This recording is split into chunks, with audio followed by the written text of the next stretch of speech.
اگر یہ سمجھا جا رہا ہے کہ صوبے بڑھا کے تو لوکل گورنمنٹ کی جگہ لے لیں گے، یہ نہیں ہو. یہ جماعتیں جو ہیں تینوں، یہ انتظامیہ کی بنائی ہوئی جماعت، اس میں جوڈیشری بھی آ جاتی ہے، اس میں یہ ڈی ایم جی بھی آ جاتی ہے، پولیس بھی آ جاتی ہے، سب اپنا اپنا حصہ ڈالتے ہیں. یہ اپنے اپنے ادوار میں سب نے سمام میں ننگے اپنی اوقات میں رہے. بیسکلی یہ کہہ رہے تھے یہ آصفہ بلاول، یہ مریم، یہ جنید صفدر صاحب، سارے یہ بیچ میں ہی رہ جائیں گے. انتظامیہ چلاتی ہے یہ ملک، انتظامیہ یہ جماعتیں چلاتی ہیں. سپریم کورٹ نے بہت بڑا فیلئر کیا پاکستان کی انسٹیٹیوشنل ڈیولپمنٹ کے ساتھ، ایک تباہی کا کردار ادا کیا ہے. اس کا آپ کو اندازہ ہی. تو اس ویکیوم میں جب آپ رکھیں گے تو نیچرلی وہ بیک ڈور ڈیلز اور اسموکی روم ڈیسیجن اس لیے بیچارے ہیں کیونکہ ان کی ریڑیاں خالی ہیں، ان کے پاس بیچنے کو کچھ نہیں ہے. اگر ان کے پاس لوکل گورنمنٹ فنکشن نہ ہو تو یہ صفر ہے. یہ بس ٹھیکے دے سکتے ہیں، وہ تعیناتیاں بھرتیاں، یہ ان کا کام ہے. اس کو یہ جمہوریت کہتے ہیں، اسی کو یہ سیاست کہتے ہیں. اور مخالفوں کی ٹھکائی کرنی، اس کا کیا وہ نعرے مار رہے ہیں بیوقوفوں کی طرح. میاں صاحب کم نہیں ہو رہے، میاں صاحب جائز کم بھی نہیں ہو رہے. یہ 1979 کی گلی نالی بات ہے. اب بنانی ہم نے گلی نالی ہے لیکن کلانا ہم نے اسپیکر ہے. لیکن آپ نے پیچھے بیٹھ کے کنٹرول کرنا. جی ڈی سی صاحب نے کیتا، سانو تو نہیں پتا تھا. وہ کیوں اس لیے تھا کہ وہ اس کیوں میں آنا چاہتے تھے جس میں زرداری صاحب اور نواز شریف صاحب تھے. Judiciary has failed miserably. دو اسٹیئرنگ ہوتے ہیں اور ہر جگہ سے وہ ٹوٹی ہوئی ہوتی ہے. تو یہ آپ نے چھکڑا بنا دیا پاکستان کے دو اسٹیئرنگ ہیں. بالکل ہے. ایک ابا جی نے پکڑا ہوا ہے اس کیس میں، ایک انہوں نے پکڑا ہوا ہے تو بچہ سیکھ رہا ہے. تصویروں میں فیتے شیتے کاٹتے. جب پلان بنانے کی باری آئی تو الفدانا کوکو تو جو 190 ملین پاؤنڈ والا کیس ہے اس پہ لڑائی نہیں ختم ہو رہی. کہ آپ کی جو خلا ہے یہ فارم 45 والا، وہ آپ سمجھتے ہیں کہ آپ فارم 47 تک فارم 45 کو لے آئیں گے. اس طرح کر کے ایسے نہیں ہوگا. پاکستان بدل چکا ہے. جو 80s کی پالیٹکس ہے نا کہ پھیتے کاٹنے اور سمجھنا کہ ڈیولپمنٹ کے بدلے ہمیں ووٹ خرید لیں گے ہم، یہ کام ختم ہو گیا. پھر سمجھا ہی نہیں ہم. اب ہم کہتے ہیں ہم نے ہیلی کاپٹر دینے، دے لیں. السلام علیکم دوستوں. آج ہم آپ کی ملاقات کروا رہے ہیں ایک ایسے دوست کے ساتھ، صاحب کے ساتھ، جنہوں نے 25 سال پہلے ایک سفر شروع کیا تھا. نیشنل ریکنسٹرکشن بیورو کے ساتھ ان کا سفر کا آغاز ہوا جنرل پرویز مشرف کے زمانے میں. پورے پاکستان کا نقشہ بدلنے کے لیے بڑے پیمانے پہ ایک نیا ادارہ بنایا گیا تھا، NRB، نیشنل ریکنسٹرکشن بیورو. اور دانیال عزیز صاحب پہلے تو کنسلٹنٹ تھے وہاں پہ اور اس کے بعد اس کے چیئرمین بھی بن گئے. تو اس وقت یہ لگتا تھا کہ بڑا خواب ہے، اس کے ذریعے پاکستان میں شاید بڑی ترقی بھی ہو سکتی ہے. تو پہلے تو دانیال شکریہ، ویلکم آپ کے یہاں آنے کا. تو یہ بتائیں کہ جو خواب آپ لوگوں نے دیکھا تھا، جس پہ کام شروع کیا تھا نیشنل ریکنسٹرکشن بیورو میں، کیا آج کا پاکستان وہی ہے جو آپ خواب دیکھا گیا تھا؟ سفر کا آغاز جو ایکچولی 91 میں ہوا تھا، لیکن اس وقت بھی میں لوکل گورنمنٹس کے لیے بہت پرچار کرتا تھا اپنی انڈیویجول کیپیسٹی میں. اور پارلیمنٹ میں بھی میری اسپیچز جو ہیں وہ مشہور ہیں ڈیولوشن کے حوالے سے. تو جب یہ گورنمنٹ آئی تو انہوں نے فیصلہ کرنا تھا کہ ہم نے پاکستان کے نظام کو تبدیل کر کے تو یہ ڈیولوشن کرنی ہے. لیکن اس ڈیولوشن کے بارے میں بہت کم لوگوں کو پتہ ہے کہ آج جو ہم سفر کر رہے ہیں وہ ایکچولی اس وقت کا انکمپلیٹ ایجنڈا ہے. اور اس میں 3 فیزز تھے. پہلا فیز تھا provincial to local government devolution, جو ہم نے امپلیمنٹ کر دیا. دوسرا فیز تھا فیڈرل ٹو پروونشل ڈیولوشن. وہ چونکہ معاملات گڑبڑ ہو گئے اور مشرف صاحب کی گورنمنٹ خود ڈگمگاتی رہی، وہ سارے اپروولز، ڈیزائن سب کچھ ہو گیا تھا، لیکن وہ آخرکار پھر الیکٹڈ گورنمنٹ کے ذریعے 18ویں ترمیم کی شکل میں آیا اور وہ فیڈرل ٹو پروونشل ڈیولوشن اور NFC ایوارڈ 7th جو ہے وہ آ گئے. جو تیسرا فیز تھا وہ تھا پروونس کی restructuring to adapt the federal functions جو فیڈرل ٹو پروونشل ڈیولوشن میں ہوئی and shed the local government functions جو ڈیولوشن میں چلے گئے تھے. تو پروونس کو اس لیے اینڈ پہ چھوڑا تھا کیونکہ پروونس کی شکل ہی تعین نہیں ہو سکتی تھی جب تک یہ دونوں پروسیسز نہ ہو جاتی. وہ فیز جو ہے ابھی تک رہتا ہے. اب کیا ہوا کہ پیسے بھی لے لیے مرکز سے، ان کے فنکشنز بھی نہیں صحیح سے کر رہے کیونکہ ریسٹرکچرنگ نہیں ہوئی ہے، اور لوکل گورنمنٹ کے بھی پیسے چھین لیے ہیں اور ان کے اختیارات بھی چھین لیے ہیں. تو آپ کے پاس اب پاکستان میں یہ وابلی ٹاپ ہیوی پروونسز ہیں، جس کی وجہ سے ایک بحث چھڑ گئی ہے کہ جی صوبے بڑھا دیں. یہ حل نہیں ہے صوبے بڑھانا. میں اس کے خلاف نہیں ہوں، آپ ضرور صوبے بڑھائیں، کوئی ایسی بات نہیں ہے صوبے بڑھانے میں. اگر آپ آئینی طور طریقوں سے چاہیں تو اس میں اگر اس کی طریقہ کار بتایا ہوا ہے تو اسی لیے کہ یہ وہ ہو سکتا ہے اور وہ عین قانونی ہے اور پوری دنیا میں ہوتا ہے. تو اس لیے please don't get me wrong, لیکن کلیئرٹی نہیں ہے. اگر یہ سمجھا جا رہا ہے کہ صوبے بڑھا کے تو لوکل گورنمنٹ کی جگہ لے لیں گے، یہ نہیں ہوگا. آپ دیکھیں کوئی کسی بھی ملک میں چلے جائے, چھوٹا سے چھوٹا ملک ہے, اس کی جو گورنمنٹ ہوگی اس میں میونسپل سروسز ضرور ہوں گے, میونسپل گورنمنٹ ضرور ہوگی, ٹاؤن ضرور ہوگا. تو یہ نہیں ہو سکتا کہ پروونشل گورنمنٹ جو ہے وہ اس کی جگہ لے لے. سو آپ کو بالآخر لوکل گورنمنٹ بنانی ہی پڑے گی. لیکن جو ہمارے بڑے گھرانے ہیں, چاہے وہ شریف گھرانہ ہے, چاہے زرداری گھرانہ ہے, یا بھٹو کہہ لیں اس کو, وہ تو بظاہر نہیں چاہتے کوئی لوکل گورنمنٹ یا اپنے اختیارات کا ارتکاز جو انہوں نے کیا ہے وہ چھوڑنا نہیں چاہتے. وہ بات آپ کی ٹھیک ہے, لیکن اصل میں امتیاز صاحب, میں نے جس 32-33 سال میں جو میں نے خود سیاست میں لگائے ہیں, میں اس نتیجے پہ پہنچا ہوں کہ اصل میں انتظامیہ کا جو اثر رسوخ ہے نا, وہ لوگ انڈر ایسٹیمیٹ کرتے ہیں. یہ جماعتیں جو ہیں تینوں, یہ انتظامیہ کی بنائی ہوئی جماعتیں ہیں, نون لیگ بھی, پی ٹی آئی بھی, اور اب پیپلز پارٹی بھی. اب پیپلز پارٹی بھی میں کہہ رہا ہوں, اور ان کے رحم و کرم پہ ہیں یہ. اور اگر آپ یہ اندازہ لگائیں کہ یہ جو انتظامیہ کی بنائی ہوئی جماعتیں ہیں, اسٹیبلشمنٹ کی بنائی یہ انتظامیہ کو وہ سب ملوث ہے. میں مطلب وائڈر اسکوپ لے رہا ہوں, اس میں جوڈیشری بھی آ جاتی ہے, اس میں یہ ڈی ایم جی بھی آ جاتی ہے, پولیس بھی آ جاتی ہے, سب اپنا اپنا حصہ ڈالتے ہیں. یہ نہیں کہ کوئی اکیلے آ کے کوئی دستخط کر کے چلے جاتا ہے, یہ سب مطلب آٹا گوندتے ہیں تو ہوتا ہے, سب نے اس میں اپنا حصہ ڈالا. بالکل ڈالتے ہیں. تو اس میں یہ ہے کہ کوئی مجبوری کے تحت ڈالتے ہیں, کوئی خوشی سے ڈالتے ہیں, وہ ایک علیحدہ بحث ہے, لیکن اپنے اپنے اعتبار میں سب نے اس امام میں ننگے. تو جو میں بات کہنا چاہ رہا ہوں وہ یہ ہے کہ انتظامیہ کا جو اثر رسوخ ہے پھر وہ پرویسو ہے. اور ہمارے ملک میں جو بات سمجھنے والی ہے, ہمارا فیڈریٹڈ کانسٹیٹیوشن ہے اور ہماری یونٹری بیوروکریسی ہے. ہماری بیوروکریسی شروع ہوتی ہے تحصیل سے گریڈ 17 میں, اور گریڈ 22 تک جاتی ہے کیبنٹ سیکٹری پہ. یہ ساری ایک ہے, یعنی آپ کے پاس 22 گریڈ جو ہے صوبے میں مل ہی نہیں سکتا, آپ کو اسلام آباد آنا پڑتا ہے. تو یہ آل پاکستان سروسز کہلاتی ہیں. تو یہ فیڈریٹڈ نہیں ہے, یہ یونٹری ہے.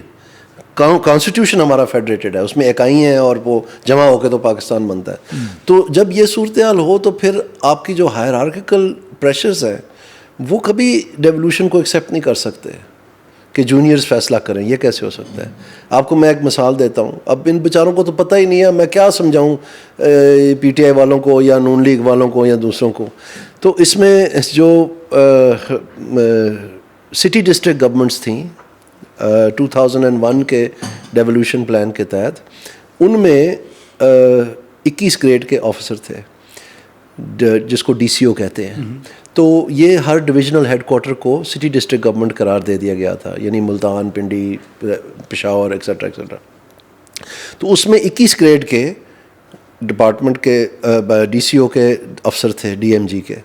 تو جو آپ کا چیف سیکرٹری ہوتا ہے وہ 21 گریڈ کا ہوتا ہے, اور باقی جو آپ کے پروونشل سیکرٹریز ہوتے ہیں یہ اکثر گریڈ 19 گریڈ 20 کے ہوتے ہیں. یعنی یہ جو 3 پوسٹیں ہیں جی, آئی جی اور S M B R senior member board of revenue اور آپ کے چیف سیکرٹری, یہ 21 گریڈ کے ہوتے ہیں, باقی سارے اس سے نیچے ہوتے ہیں. تو آپ یہ سمجھ لیں کہ جو بسن پنڈی میں یا لاہور میں یا ملتان میں جو ڈی سی او بیٹھا ہوا تھا وہ چیف سیکرٹری کے رینک کے برابر تھا. تو جب شہباز شریف کی حکومت آئی اس ڈیولوشن پلان کے بعد, جو نیکسٹ الیکٹڈ گورنمنٹ آئی, پنجاب کی میں بات کر رہا ہوں, تو انہوں نے کہا کہ آپ مجھے یہ یونینمس فیصلہ کر کے دیں تو میں لوکل گورنمنٹ پلان بدل دیتا ہوں.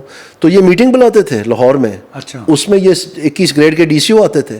تو یہ جو 18-20 گریڈ کے افسر تھے secretary to government of Punjab, وہ کہتے تھے کہ اس کو بدلنا ہے. تو وہ کہتے تھے کیا بدلنا ہے اس میں, تم کون ہو؟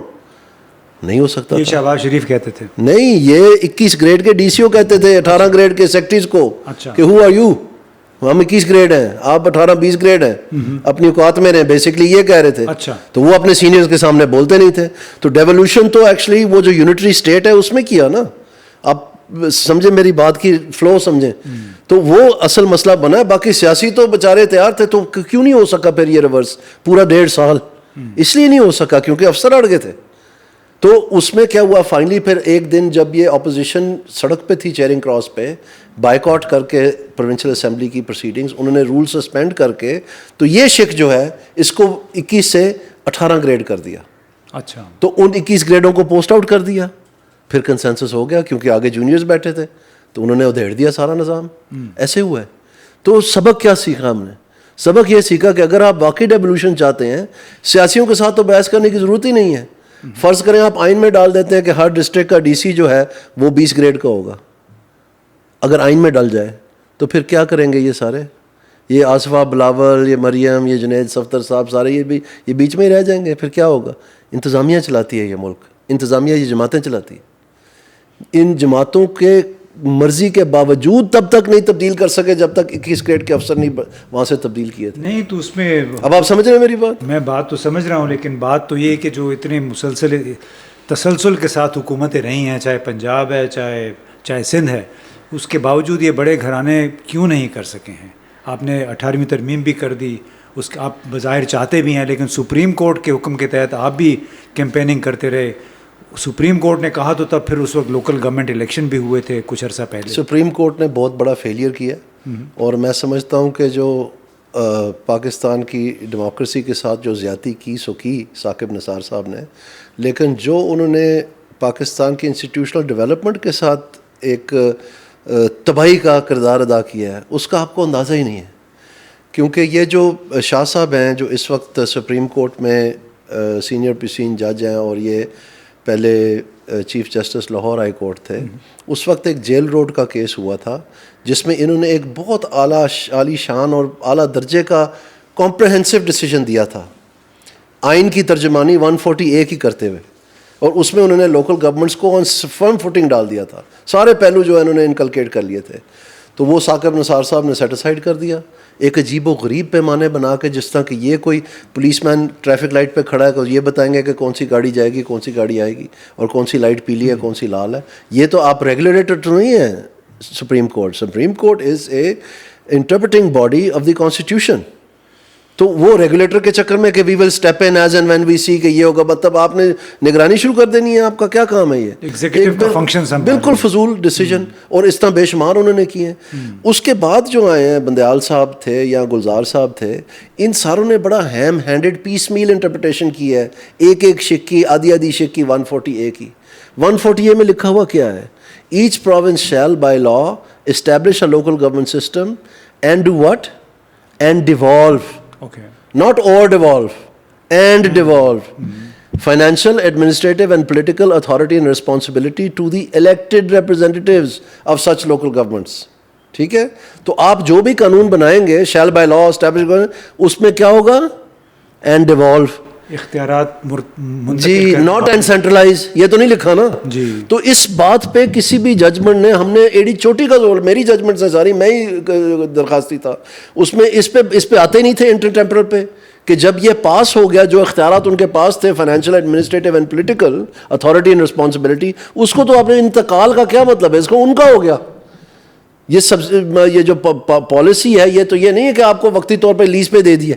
انتقال کا کیا؟ انتقال منتقل کر دیا، چلے گیا نا آپ سے. تو وہ کہتے ہیں نہیں، اب یہ واپس لے لیں آپ، کوئی ایسی بات نہیں ہے، جو مرضی کرے.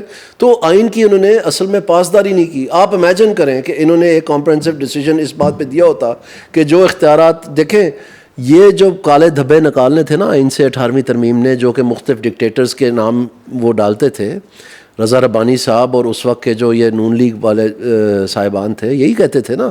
تو اس میں انہوں نے آرٹیکل 140A تو نہیں نکالا، اس کو تبدیل بھی نہیں کیا، اس میں اور اضافہ کر دیا کہ الیکشن کمیشن، یہ تاکہ وہ اور پختہ ہو جائے. اس کا مطلب، اور وہ کیا 2/3 سے نہیں، وہ یونینیمسلی پاس ہوا ہے. کوئی اس میں ڈکٹیٹر کا کچھ بھی نہیں ہے. مجھے تو فخر ہے اس بات کا کہ اسمبلی کا ٹیسٹ جو ہے اس نے میٹ کیا ہے. اس کا مطلب کیا ہے؟ اس کا مطلب ان کو پوری سمت کا بھی پتہ ہے، ان کو یہ بھی پتہ ہے کہ پاکستان کے لیے بہتر ہے، ان کو یہ بھی سمجھ ہے کہ یہ ہم سے ہونا چاہیے تھا، ہم سے نہیں ہوا، اب ہم کر رہے ہیں. اور الیکشن کمیشن کو بھی ڈال دیا بیچ میں. اور اس کا کیا خدمت کی؟ اس کی دھجیاں اڑا دی انہوں نے، اس کی ایسی کی تیسی کر کے رکھ دی ہے. تو پھر کہتے ہیں گورننس ٹھیک نہیں ہو رہی. کیوں نہیں ٹھیک ہو رہی جی؟ آپ نے خود تو کیا سارا کچھ. تو اس ویکیوم میں جب آپ رکھیں گے تو نیچرلی وہ بیک ڈور ڈیلز اور اسموکی روم ڈیسیجنز اور وہ جو ڈیفیکٹو ہے وہ سسٹم چلے گا، ڈیجورے تو نہیں چلے گا نا. آپ نے اختیار ہی چھین لیا سارا. تو آپ کی پولیٹیکل ڈیولپمنٹ بھی، پولیٹیکل پارٹیز کی پولیٹیکل ڈیولپمنٹ آپ نے سسپینڈ کر دی. اگر یہ لوکل گورنمنٹس چل رہی ہوتی اور یہ امپاورڈ ہوتی، یہ ویل فائنینسڈ ہوتی اور ان کے پاس وہ اختیار ہوتا جو آئین میں لکھا ہوا ہے، ان کو پروٹیکشن تھی، تو آج کی سیاسی جماعتوں کی شکل ہی اور ہوتی. نہیں، لیکن بڑے سیاستدانوں نے تو ہونے نہیں دیا نا. نہیں، میں نے آپ کو وہ ساری بات بتائی. نہیں، میں نے سن لی، لیکن اس کو یہ بات تو کوئی ماننے کو تیار نہیں ہے نا. جب آصف زرداری یا جو مراد علی شاہ ہے یا شریف گھرانہ ہے وہ تو کہتے ہیں کہ یہ ہمارے ووٹ ہیں, ہمارے حلقے ہیں. وہ بات ٹھیک ہے, وہ بات ٹھیک ہے. اگر وہ چاہیں, اگر 18ویں ترمیم ہو سکتی ہے تو وہ بیچارے اتنے انسیکیور ہیں کیونکہ ان کے پاس. نہیں, بیچارے کیوں ہو گئے؟ میں بتاتا ہوں کیوں. ابھی بھی بیچارے ہیں. میں بتاتا ہوں, میں بتاتا ہوں باندھ کے کھڑے ہیں تو ابھی کیا بیچارے ہیں وہ؟ میں بتاتا ہوں کس زمرے میں نے لفظ استعمال کیا ہے. وہ اس لیے بیچارے ہیں کیونکہ ان کی ریڑیاں خالی ہیں, ان کے پاس بیچنے کو کچھ نہیں ہے. اگر ان کے پاس لوکل گورنمنٹ فنکشن نہ ہو تو یہ صفر ہے. ان کو آئیڈیا ہی نہیں ہے. آدھوں کو تو لیجسلیشن کے اسپیلنگ نہیں آتے, آپ صبح چیک کر کے دیکھ لیں انہوں نے کیا لیجسلیشن کرنی ہے. ان کو اسپیلنگ ہی نہیں آتے سرے سے. یہ بس ٹھیکے دے سکتے ہیں, وہ تعیناتیاں بھرتیاں اس کے پیسے پکڑ لیتے ہیں یہ, اور چھوٹے موٹے ڈیولپمنٹ اس میں بھی سارے حصے لیتے ہیں. یہ ان کا کام ہے. اس کو یہ جمہوریت کہتے ہیں, اسی کو یہ سیاست کہتے ہیں. اور مخالفوں کی ٹھکائی کرنی, وہ جس میں آ کے عمران خان صاحب نے ایک نیا پیمانہ طے کر دیا کہ جی میں رلاؤں گا ان کو ٹیکسز میں جا کے. او بھائی جان آپ رلائیں گے تو وہ کون سے آئینی شک ہے ذرا بتا دیں کہ وہ 140A ہے یا 140B ہے, کہاں لکھا ہے رولانا آئین میں؟ یہ جو کرمنل پروسیجر کوڈ ہے یا پاکستان کے قوانین ہے اس میں رولانا کہاں لکھا ہوا, کون سی شک ہے؟ یہ دفعہ ہے کوئی FIR میں اگر رلاؤ اس کو, اس کا کیا وہ ادھر نعرے مار رہے ہیں بیوقوفوں کی طرح. اب کیسا لگ رہا ہے؟ سمجھ آ رہی ہے نا؟ جی جی یہ بات. تو یہ بتائیں نا کہ جو آپ نے ابھی بات کی کہ سب پیسے لے کے اپنا حلوے مانڈے آپس میں تقسیم کر لیتے ہیں, تو اس کی بنیاد ہے پبلک پروکیورمنٹ سسٹم جو ہے پاکستان کا. بالکل. اس میں کیا آپ سمجھتے ہیں کبھی کسی موقع پہ افسر شاہی یا ہمارے سیاستدان اس کو تبدیل کرنے میں کبھی انکلائنڈ تھے, ان کا رجحان تھا کہ تبدیل کیا جائے؟ بالکل بھی نہیں. یہ تو جب سے یہ ڈیولپمنٹ فنڈز کا رجحان بنا ہے محبوب الحق صاحب کے دور سے, تو یہ تو جو مینجمنٹ کا طریقہ کار ہے یہ ہے پالیٹکس کو. جو آپ ملاقات کرتے ہیں جا کے PM صاحب سے ایک MNA کی شکل میں, یا آپ وزیر بنتے ہیں, تو اس کا مطلب یہ ہے کہ آپ کو زیادہ حصہ ملنا چاہیے. اور یہی درخواستیں ہوتی ہیں ان کی بغل میں کہ میرے بھتیجے کو, میرے بھانجے کو, یہ میرا ووٹر ہے, یہ میرا عزیز ہے, اس کو وہاں لگا دیں, اس کو وہاں لگا دیں, یہ کر دیں, وہ کر دیں. سب آپ کو پتہ ہے پہلے سال پارلیمنٹری پارٹی میٹنگز میں کیا ہوتا ہے؟ پیچھے جو بیٹھے ہوتے ہیں نا سارے رینکر, وہ آوازیں لگاتے ہیں میاں صاحب کام نہیں ہو رہے. اچھا, ہاں, اس کا کوئی مقصد ہے؟ سن لیں. 1 سال کے بعد کیا ہوتا ہے؟ 1 سال کے بعد نعرہ ہوتا ہے میاں صاحب جائز کام بھی نہیں ہو رہے. اچھا, میرے ٹالے بھی نہیں ہو رہے. یعنی پہلے سال آپ کیا کر رہے تھے؟ یہ گفتگو ہے ان کی. ان بیچاروں نے کیا کرنا ہے؟ تو اسی وجہ سے انہوں نے پورا نظام کسی اور کے حوالے کر دیا. یہ سارے آئی لوکل گورنمنٹ میں سے ہیں. یہ 1979 کے گلی نالی بات ہے. تو 85 کے پارٹی لیس الیکشن میں یہ سارے جن کی اوقات شاید کاؤنسلر کی تھی وہ MPA بن گئے, پروونشل وزیر بن گئے. پھر انہوں نے وہ سارا کچھ وہاں لے آئے کہ یہاں سے کرتے ہیں, یہ تو ویری گڈ ہے, اور اختیار مل گیا, پرسنٹیجز اور بڑھ گئیں. پھر فائنلی یہ نیشنل اسمبلی میں چلے گئے گریجویٹ ہوتے ہوتے. اب بنانی ہم نے گلی نالی ہے لیکن کہلانا ہم نے اسپیکر ہے. اوقات وہ ہے. تو آپ بیٹھے ہوئے لیجسلیٹر. تو جب یہ لوکل گورنمنٹ کا نظام آیا تھا, آپ کو یہ معلوم ہونا چاہیے کہ یہ 2005 میں جب 2002 کے نیشنل الیکشنز, پروونشل الیکشنز ہو گئے تھے, تو اس کی ٹرم ایکسپائر ہوئی. تو 2005 میں لوکل گورنمنٹ کا الیکشن ہوا جب پروونشل اور نیشنل اسمبلیاں موجود تھیں. تو آپ کو پتہ ہے بہت سارے لوگ تھے جو MPA MNA تھے, بلکہ وزیر بھی تھے, انہوں نے استعفیٰ دے کے آپشن دی کہ ہم تحصیل کا یا ضلع کا الیکشن لڑتے. یہ سپریشن ہونی شروع ہو گئی تھی. یعنی پروونشل اور نیشنل اسمبلیز میں آپ کے پاس رہ جانے تھے اعتزاز احسن اور دانیال عزیز اور رضا ربانی اور اس طرح کے لوگ جو کہ وہ ہائر گورنمنٹ فنکشن سمجھتے ہیں یا کچھ کام کرنے کا صلاحیت رکھتے ہیں. تو وہ جو گلیاں نالیاں بناتے ہیں وہ جا کے ان کے سامنے پیش ہونا جن کی وہ بنا رہے ہیں لوکل گورنمنٹ میں, ان کو جواب دیں. اگر ایک بارش کے بعد وہ رڑ جائے گی ساری یا اینٹیں پیلے لگیں گی تو پوچھ لیں گے ان کو. لیکن آپ نے پیچھے بیٹھ کے کنٹرول کرنا, جی DC صاحب نے کیتا, سانو تو نہیں پتا, تو سارا پتا ہے. آپ سمجھ رہے میری بات؟ تو یہ سپریشن جب جاری و ساری تھی, تو اس کو پھر ریورس کرنے کے لیے انہوں نے ایڑی چوٹی کا زور لگایا. سب سے زیادہ کس نے؟ جس کا نام تھا PML. وہ L کیوں تھا؟ کہ جی یہ لائک مائنڈڈ ہے, تو انہوں نے نام بنا لیا PML. اب جب وہ L نام پڑ گیا پنجاب میں تو یہ بڑا مشکل ہے ہضم کرنا, اس کے بڑے معنی نکلتے ہیں. تو انہوں نے آ کے کہہ دیا کہ جناب ہمارا یہ نام ٹھیک نہیں ہے, یہ L ہٹا دیں ہم سے. تو جی ٹھیک ہے, آپ کیا بننا چاہیں, ہمیں کیوں بنا دیں. اصل میں اس میں بڑا راز تھا. اچھا, وہ کبھی لائک مائنڈڈ تھے ہی نہیں. ایل تو چلو کچھ اور بن گیا. نہیں اچھی بات, یہ ذرا تفصیل سے بتائیں کہ میں بتا رہا ہوں نا آپ کو, وہ جو کیو تھا وہ کیو اس لیے تھا کہ وہ اس کیو میں آنا چاہتے تھے جس میں زرداری صاحب اور نواز شریف صاحب تھے, تو وہ لائک مائنڈڈ ایل سے وہ کیو میں آ گئے کہ ہم نے وہی کام کرنے ہیں. تو لوکل گورنمنٹ انہوں نے اڑا کے رکھ دی پرویز الہی صاحب نے. لیکن ابھی جو نظام ہے اس میں بھی تو لوکل گورنمنٹ کے کوئی آثار تو نہیں ہے, کچھ بھی نہیں, کہتے ہیں ہائیبریڈ نظام ہے نا. اس ہائیبریڈ نظام میں جو کچھ ہوا ہے پارلیمنٹ کے ساتھ, عدلیہ کے ساتھ, اپوزیشن جماعت کے ساتھ, اس کی بنیادی ذمہ داری کس کی ہے؟ جو امید تھی نا, میں اپنی بات کرتا ہوں اور پاکستان کی بات کرتا ہوں, وہ پی ٹی آئی سے تھی. کیونکہ ہمیں پتہ ہے کہ پی ٹی آئی نے جب ہم نے یہ موومنٹ چلائی 140A کو بحال رکھنے کی پورے پاکستان میں, اس وقت کے لوکل گورنمنٹ الیکٹڈ ریپرزینٹیوز کے ساتھ, تو اس میں عمران خان صاحب نے بڑی منتیں کر کے حصہ ڈالا تھا. اس میں وہ کم تھا زیادہ تھا اس بات کو چھوڑ دیں, اس میں بھی ان کی ترکیب تھی ایک کہ وہ کسی طرح جگہ لے لیں یہ لوکل کونسل ایسوسیشنز جو ہم نے بنائی تھی, کیونکہ ان کی جماعت تو چل نہیں رہی تھی. لیکن بہرحال آخر کار وہ خیبر پختونخوا میں یوسف ایوب صاحب جو تھے وہ ہمارے لوکل کونسل ایسوسیشن کے پریزیڈنٹ تھے, کیونکہ ہری پور کے وہ ناظم تھے, تو ان کے ذریعے سے پھر انہوں نے وہاں انٹری ملی اور ان کی وہیں سیاست چمکی. اس کے علاوہ تو انٹری نہیں ملی ان کو. تو بہرحال ان سے یہ امید تھی کہ شاید یہ کوئی ڈنگ کا لوکل گورنمنٹ, لیکن انہوں نے کیا کیا, انہوں نے انتظامیہ کو پکڑا دیا, اور انتظامیہ نے پھر وہی کیا. یہ جو شہزاد ارباب صاحب تھے انہوں نے جو ڈیزائن کیا, انہوں نے کہا کہ اس کو اسٹل بورن کرنے کے لیے طریقہ یہ ہے کہ ان کو تحصیل تک محدود رکھیں. یعنی ساری انتظامیہ ضلع میں, سارے ڈسٹرکٹ ہیڈ, جو تحصیل سطح ہے وہاں پر تو اسسٹنٹ ہوتے ہیں, they are not the officer.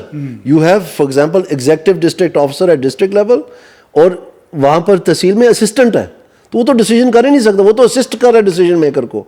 تو آپ نے تحصیل گورنمنٹس بنا دی تاکہ وہاں ان کو تنگ ہی نہ کریں.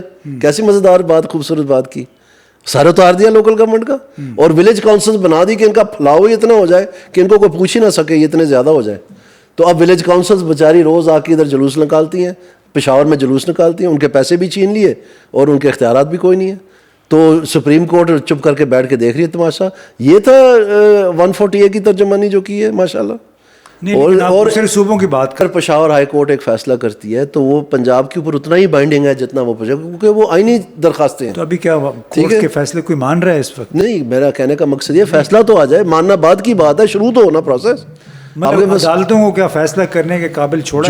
جو فیصلہ انہوں نے کیے ہیں لوکل گورنمنٹ کے بارے میں بندیال صاحب نے یا گلزار صاحب نے, وہ تو ہم نے امپلیمنٹ ہوتے ہوئے دیکھے.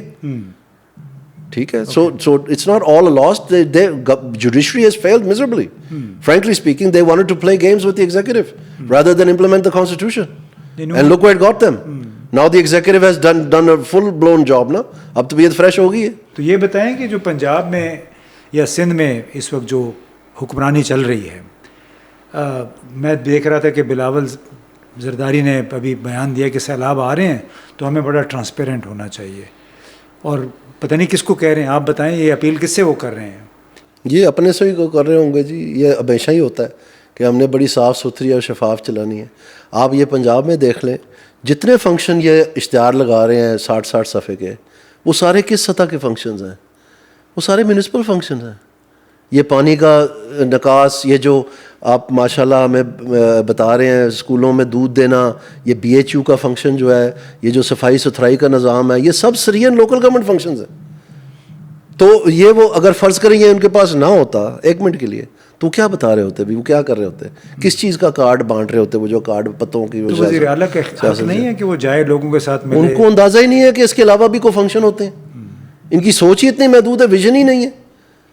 جو پروونس کا کام ہے, اگر آپ کے پاس افیکٹو لوکل گورنمنٹ ہے تو پروونس کا تو بہت ہائی آرڈر فنکشنز ہیں. آپ نے تو سارے کو ایک منٹ کے لیے سن لینا کہ وہ غائب کا علم نہیں ہے, یہ پوری دنیا میں چلتا ہے ایسے. وہ کیا ہے, وہ یہ ہے کہ آپ نے تمام لوکل گورنمنٹس کو انالائز کر کے ان کے لیے قوانین اور ان کے لیے جو شفافیت کا نظام, ان کے لیے آڈٹ کا نظام, ان کے لیے فائنینس کا نظام, اس کو بہتر کرنا ہے. اس کے ڈیزائن میں اچھے بھلے برین سیل استعمال ہوتے ہیں, وہ عام کام نہیں ہے. اس کے لیے آپ کو ایک پورا تجربہ چاہیے ہوتا ہے. آپ کی لرنر گاڑی جو پیچھے وہ لال رنگ کا, پھر آپ کہیں گے جی آپ ایل ہیں, بیچ میں گاڑی کے پیچھے ایل لگا ہوتا ہے لرنر کے لیے, تو وہ آپ اس کے 2 اسٹیئرنگ ہوتے ہیں. آپ نے کبھی دیکھی ہے؟ 2 اسٹیئرنگ ہوتے ہیں اور ہر جگہ سے وہ ٹوٹی ہوئی ہوتی ہے, یعنی وہ کہیں نہ کہیں اس کی ٹکر ہوئی ہوتی ہے. تو یہ آپ نے چھکڑا بنا دیا پاکستان کے 2 اسٹیئرنگ ہیں. بالکل ہے.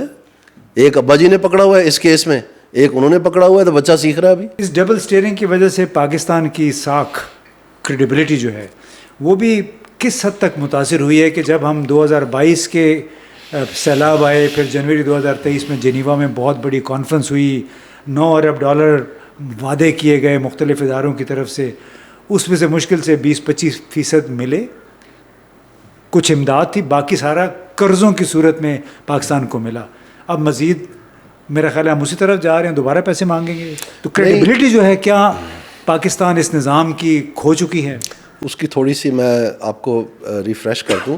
اس میں ہوا یہ تھا کہ پاکستان نے اپنی نیڈز اسیسمنٹ بنانی شروع کر دی, اور اس میں وہ واحیات چیزیں ڈالنی شروع کر دیں جیسے ہماری عادت ہوتی ہے. تو انٹرنیشنل کمیونٹی نے کہا کہ یہ ہم نہیں مانیں گے, ایسے نہیں ہوتا, اس کا ہم نے اسٹینڈرڈ بنایا ہوا ہے. تو ایک UN کا آفس ہے, اس کو UN اوچا کہتے ہیں, وہ ہیومینیٹیرین افیئرز ان کے دیکھتا ہے. ان کے تحت یہ پورے کلائمیٹ چینج کے آنے کے بعد انہوں نے بڑی محنت کر کے دنیا کے مختلف ڈیزاسٹرز کو اسٹڈی کر کے تو ایک SOPs بنائے تھے. اس میں ایک چیز ہے, اس کو کہتے ہیں MIRA, منیمل انیشل اسیسمنٹ. ٹھیک ہے جی, میرا اس کو کہتے ہیں rapid assessment, minimal initial rapid assessment, MIRA. اس کے لیے پاکستان میں 2022 میں ٹرینڈ لوگ ہی نہیں تھے. تو پھر انہوں نے باقاعدہ پاکستان میں وہ ٹرینڈ لوگ پیدا کیے, اور 2022 کے فلڈ جو ہیں اس انٹرنیشنل اسٹینڈرڈ کے مطابقت میں نیڈز اسیسمنٹ ہوئی, اور وہ اس کانفرنس کا جس کا آپ ذکر کر رہے ہیں اس میں پیش ہوئی, اور ہر ملک نے اور ہر ادارے نے اپنا جواباً اس میں حصہ ڈالا. پرابلم کیا ہوئی؟ پرابلم یہ ہوئی کہ اس میں جو ان کی امداد کرنے کا طریقہ کار تھا وہ انویسٹیبل پلانز پہ تھا. تو پاکستان 2 کاغذ نہیں جوڑ سکا اس پیسے کو ایکسیس کرنے کے لیے. مسئلہ یہ ہوا ہے, اور یہ کس نے بتایا ہمیں؟ دانیال عزیز نہیں بتا رہا آپ کو. ایک شخص ہے, ان کا نام ہے اورنگزیب, وہ پاکستان کے وزیر خزانہ ہیں, وہ نون لیگ کے وزیر خزانہ ہے. تو نون لیگ کے وزیر خزانہ 2022 کی نون لیگ کی کارکردگی میں بتا رہے ہیں کہ آپ نے یہ $7-8 بلین گوا دیا اس لیے کہ آپ انویسٹیبل پلانز نہیں بنا سکے. تو پلاننگ کون کرتا ہے جی پاکستان میں؟ ایک منسٹری ہے نا. تو کس نے کی نیڈز اسیسمنٹ؟ کون پیش تھا اس وقت؟ تصویروں میں پھیتے شیتے کاٹتے. جب پلان بنانے کی باری آئی تو الفدان آکوکو. تو یہ بھگتا ہے ہم نے پاکستان نے. اب ان کا اپنا ضلع ہے جہاں میں رہتا ہوں جو زیر آب آیا ہوا ہے سارا. پچھلی دفعہ تو 2022 والے فلڈز تو سینٹرل پاکستان میں سے گزرتے گئے نا, جہاں انڈس ہے. اب تو ادھر آئے ہوئے ہیں ناروال میں, سارا علاقہ ڈوبا ہوا ہے. تو ابھی انہوں نے پریس کانفرنس کی کہ جی ہمیں کشتیاں بہت درکار ہیں. یعنی علاقہ شکست و ریخت ہو گیا, تباہ ہو گیا, اور وہ سارا کچھ بھول گئے کہ نیڈز اسیسمنٹ کیسے ہوتی ہے اس کے. اور وہ پیسے ابھی تک پڑے ہوئے ہیں, یعنی کمٹمنٹس موجود ہیں. کس نے بتایا ہمیں؟ اورنگزیب صاحب نے. تو وہ اسلامک ڈیولپمنٹ بینک کی, ایشین ڈیولپمنٹ بینک کی, ورلڈ بینک کی, یورپین یونین کی, یونائٹڈ اسٹیٹس کی, سب جو ہے وہ جو بقایا جات ہیں وہ ابھی تک وہ بتا رہے ہیں کتنے کتنے. اچھا, تو بھائی وہی ری ایلوکیٹ کر کے اب تو انویسٹیبل پلانز بنا لیں. نہیں بنتے تو ہمیں بنائیں, ہم بتا دیتے ہیں NGO سیکٹر کو کہ وہ بنا دیں گے. اچھا, قبل اس کے کہ میں پوچھوں کہ یہ کیوں نہیں ہو رہا ہے, مجھے یاد آ گیا, آپ نے یاد دلا دیا کہ 2 فرینڈز آف پاکستان ایک فورم بنا تھا جاپان میں. اس میں انہوں نے کہا تھا کہ ہم پاکستان کی مدد کریں گے. 2010 کی بات ہے, اور اس میں بھی کوئی $6-7 ارب کے وعدے ہوئے تھے. لیکن اس کے تحت ایک منصوبہ جو تھا وہ قبول نہیں ہو سکا تھا, کیونکہ 2 دفعہ اجلاس ہوئے. دونوں دفعہ جب ڈونر کے پاس جاتا تھا, جو آپ باتیں کر رہے ہیں کہ اسسمنٹ, ریپڈ اسسمنٹ اور انویسٹیبل پلان, اس میں ایک انویسٹیبل پلان نہیں بن سکا, اور پھر یہ کشکول لے کے پہنچ جاتے ہیں. تو یہ آپ کی یادداشت تھوڑی تازہ کرنے کے لیے جس چیز کا آپ ذکر کر رہے ہیں, ہم نے ایک اس میں چینج لائے تھے ماشاءاللہ. اچھا, ہم نے یہ کیا تھا کہ وہ جو فرینڈز آف پاکستان تھا, ہم نے ایک لفظ کا اضافہ کر دیا تھا اس میں. ہم نے کہا تھا فرینڈز آف پاکستان نہیں, فرینڈز آف ڈیموکریٹک پاکستان. اچھا جی, یہ زرداری صاحب نے کیا تھا. نہیں, بلکہ اس میں مزے کی اس بات میں سے نکلا کیا, ڈیموکریسی فارغ ہو گئی. نہیں, لیکن مزے کی بات مجھے ابھی یاد آئی کہ جاپان کے سفیر کے ساتھ میری بات ہوئی, تو ان کے پاس جا کے اس وقت کی وزیر خارجہ ہینا ربانی کھر, انہوں نے, میں تو حیران رہ گیا وہ بات سن کے, آپ کو شاید پتہ ہی ہو, وہ کہہ رہے تھے کہ ہمارے پاس وہ آئیں ہینا ربانی کھر بطور حکومتی نمائندہ. انہوں نے کہا کہ آپ لوگوں نے اتنی ساری کمٹمنٹ کی ہوئی ہے فرینڈز آف پاکستان کے تحت $5.5 ارب, ایسے کریں کہ اس کا آدھا پیسے جو ہے تو ہمیں کیش میں دے دیں. Very good. یہ مزے کی بات ہے کہ نہیں ہے؟ بالکل. آپ یقین کر سکتے ہیں یہ بات ہوئی ہے؟ میں بالکل یقین کر سکتا ہوں. یعنی جاپان کے سفیر مجھے بتا رہے ہیں ان سے کچھ بھی آپ ایکسپیکٹ کر سکتے ہیں. ابھی بھی کوئی پتہ نہیں ہے, کہہ دیں یہ جو بقایا جات میں آپ کو بتا رہا ہوں جو بلینز میں ہے, بلینز آف US میں, ٹھیک ہے, یہ بجائے یہ کہیں گے جی اس کا آدھا میں 3 ارب $3.5 ارب کی کمٹمنٹس تھیں. ٹھیک ہے, تو وہ ابھی تک نہیں ابھی تک تو جو 190 ملین پاؤنڈ والا کیس ہے اس پہ لڑائی نہیں ختم ہو رہی ہے. ایک کہہ رہا ہے کہ میں نے دانش یونیورسٹی بنانی ہے, دوسرے صاحب کہہ رہے ہیں کہ وہ سندھ کو واپس کریں, یہ پروسیڈز آف کرائم ہے. مسئلہ یہ ہے کہ اگر وہ پروسیڈز آف کرائم ڈٹرمن ہو جائیں تو پھر اس میں سے جو حصہ ملا تھا ان کو ایک گھر بیچنے کا, جو رولنگ پارٹی ہے, وہ پھر پروسیڈز آف کرائم میں آ جائے گا. تو ایک مسئلہ نہیں ہے یہاں پر, یہ سب اس ہمام میں ننگے ہیں. آپ کو پتہ ہے اس بات کا, میں جو کر رہا ہوں آپ سے, 190 ملین پاؤنڈ جو ہے القادر ٹرسٹ کے حوالے سے یہ سپریم کورٹ کے اکاؤنٹ میں جمع ہو گئے کہ جو سندھ میں بدکاری ہوئی ہے زمینوں کے لین دین میں, اس کے اوپر ان کو جرمانہ کیا گیا. ٹھیک ہے, 400-500 ارب روپے کا, چھوٹا موٹا نہیں. اس کی انہوں نے کہا کہ اگر آپ قسط وار یہ دیتے رہیں گے تو ہم آپ کے اوپر نیب کی کارروائی نہیں کریں گے. یعنی ایک قسم کی کورٹ سپانسرڈ پلی بارگننگ آپ سمجھ لیں اس کو. یہ ماشاءاللہ ثاقب نثار صاحب نے مہربانی کی, ٹھیک ہے جی. تو وہ جو پروسیڈز آف کرائم سندھ والے تھے, یہ 100 ملین پاؤنڈ آ کے اس اکاؤنٹ میں ٹپک پڑے عمران خان صاحب کی مہربانیوں کی وجہ سے, ٹھیک ہے جی. تو اس میں اب جب آگے تو وہ پھر انہوں نے جمع کروانے تھے فیڈرل ایکسچیکر میں, جہاں پہلے دن جانے چاہیے تھے, نہ کہ وایا بٹھنڈا ہوتے ہوئے اس کا ایک اور معافی دلواتے ہوئے وہ آتے, ٹھیک ہے جی. تو وہ جب آگے ادھر تو پھر کہ اس پیسے کے ساتھ اب کرنا کیا ہے. تو سندھ گورنمنٹ نے کہا کہ یہ تو اس فائن کے حصے میں آئے ہیں پیسے, لہٰذا یہ ہمیں آپ ٹرانسفر کریں کہ ہم دوبارہ اس کے اوپر ایک کوشش کریں, کیونکہ پہلی باری یہ پکڑے گئے ہیں, ٹھیک ہے. تو انہوں نے کہا نہیں, ہم اگر ہم پروسیڈز آف کرائم اس کو مان لیں گے تو یہ تو بہت اچھا نہیں ہوگا, تو ہم اس کو ڈالتے ہیں دانش یونیورسٹی میں, وہ فیڈرل گورنمنٹ بنائے گی. اوکے, تو دانش یونیورسٹی بھی بن جائے گی تو بات فنڈ تو وہی رہیں گے نا. نہیں, لیکن اس کا جو پروسیڈز آف کرائم والا جو سٹیمپ ہے, اگر سندھ کو دیتے تو اس کا جواز بنانا تھا نا. تو کیا جواز ہوتا سندھ کو واپس کرنے کا وہ پیسہ جو فیڈرل گورنمنٹ کے اکاؤنٹ میں آئے, یہی جواز ہوتا نا کہ وہاں کی جو غلط کاری ہوئی ہے تو پروسیڈز آف کرائم کی فائن تھی نا, جو بلاتکار ہوا وہاں پہ, ٹھیک ہے نا. تو جب آپ وہ مان لیتے, جب آپ ہی کی ایک وہاں لندن میں عمارت بکی ہوئی اس میں حصہ تھا, تھوڑا سوچے نا میں کیا کہہ رہا ہوں. ہاں, تو پھر وہ آپ مان گئے نا کہ یہ تو پروسیڈز آف کرائم میں ہم بھی شامل ہیں. تو یہ تو بچ کے نکل گئے نا, پتلی گلی سے نکل رہے ہیں. وہ آپ دیکھیں نا سارے, مطلب یہ تو حالت ہے. تو آپ مجھے فلڈ کے پیسوں کی بات بتا رہے ہیں, یہ چوری کے پیسوں کا یہ حال ہے. تو یہ بتائیں, جو پنجاب کی ہماری وزیر اعلیٰ ہیں, تو یہ پاکستان کے حالات, پنجاب کے حالات ٹھیک کریں گے؟ مجھے تو نہیں نظر آتا جی, کیونکہ پاکستان کے اور پنجاب کے حالات ٹھیک کرنے کے لیے جو سب سے امپورٹنٹ چیز ہے, جو لوگوں کو سب سے زیادہ تکلیف ہے, وہ مہنگائی کی ہے, اور جو دوسری بڑی تکلیف ہے وہ بے روزگاری کی ہے. مجھے نہیں نظر آتا کہ ان کا کوئی دور دور تک سوچ خیال بھی ہے ان چیزوں کے بارے میں. تو ہم ابھی بھی ابریسٹ رہتے ہیں, تمام نوبیل پرائز جو ملتے ہیں اس کو ڈیٹیل میں پڑھتے ہیں بھی کس چیز کی اضافہ ہوا ہے نالج میں, کس طرف دنیا جا رہی ہے, تاکہ اپنے ملک کے لیے ہم وہ چیزیں سوچ سکیں. ابھی تک میں نے تو نہیں کوئی ایسا کوئی کتابچہ یا جزیرہ کوئی چیز دیکھی جس میں کوئی لکھا ہو کہ پتوں کے ذریعے آپ دنیا میں ملک ترقی کر جاتے ہیں. یہ چین نے پتے بانٹ کے ترقی کی, ابھی کہتے ہیں چین ماڈل چاہیے ہمیں, وہ پتوں کے اوپر کیا انہوں نے. تو چین ماڈل تو بڑا بروٹل ہے گورننس کی جہاں بات ہے. نہیں, وہ بڑا ڈیسینٹرلائزڈ ہے. 57% جو ایکسپینڈیچر ہے ٹوٹل گورنمنٹ کا, ساری گورنمنٹ جمع کر کے, وہ لوئسٹ ٹیئر کرتا ہے, جو کہ چین میں ولیج کاؤنسل ہے, پاکستان میں یونین کاؤنسل ہے. ٹھیک ہے, آپ سمجھے کہ یونین کاؤنسل 57% خرچہ کرے اس ملک میں, یہ مر نہیں جائیں گے سارے, یہ زندہ لاشیں نظر آئیں گے, ان کے گال سنگڑ جائے گی ساری, بالکل اندر آنکھیں اندر چلے جائیں گی, ان کی ریل بیل ختم ہو جائے گی. تو پھر یہی تو ایک بنیادی وجہ ہے نا کہ اب ڈیولوشن کی راستے میں یہ سب رکاوٹ بنے. کیوں جاتے ہیں چین جا کے, کیوں کہتے ہیں چائنیز ماڈل پاکستان کے لیے بہترین ہے؟ کہنے میں کیا حرج ہے جب ان کو پتہ ہے. نہیں, ایک سیکنڈ کے لیے وہ بہترین, اس میں ایک بہتری ہے. انہوں نے دنیا کی سب سے بڑی پاپولیشن 20 برس میں پاورٹی سے نکال دی ہے. ہم پاورٹی میں دھکیلے جا رہے ہیں, ہم 32% سے ہم 45% پہ آ گئے. انہوں نے اپنی پوری پاپولیشن نکال دی, مڈل کلاس ہو گیا وہ ملک. تو ہم کس طرف جا رہے ہیں, وہ کس طرف جا رہے ہیں. تو یہ سمجھ کی بات ہے کہ جب تک آپ لوگوں کو شراکت نہیں دیں گے, جب تک آپ حصے داری نہیں بنائیں گے, جب تک آپ پاکستان کی انرجی کو ٹیپ نہیں کریں گے, ویژن آپ کا یہ نہیں ہوگا نہ کہ آپ اکیلا میاں مٹھو بنے ہر چیز کے, جیک آف آل ٹریڈز, اور آپ ہی دکھ رہے ہیں ہر جگہ, اور آپ ہی کے بارے میں سارا کچھ, کہ آپ کی جو خلا ہے یہ فارم 45 والا, وہ آپ سمجھتے ہیں کہ آپ فارم 47 تک فارم 45 کو لے آئیں گے. اس طرح کر کے ایسے نہیں ہوگا. پاکستان بدل چکا ہے. اور یہ جو 80s کی پالیٹکس ہے نا کہ پھیتے کاٹنے اور سمجھنا کہ ڈیولپمنٹ کے بدلے ہمیں ووٹ خرید لیں گے ہم، یہ کام ختم ہو گیا. اگر اس نے چلنا ہوتا تو جب آپ نے ہوا میں ٹرین چلائی تھی تب آپ لاہور جیت لیتے نا، نہیں جیتے نا.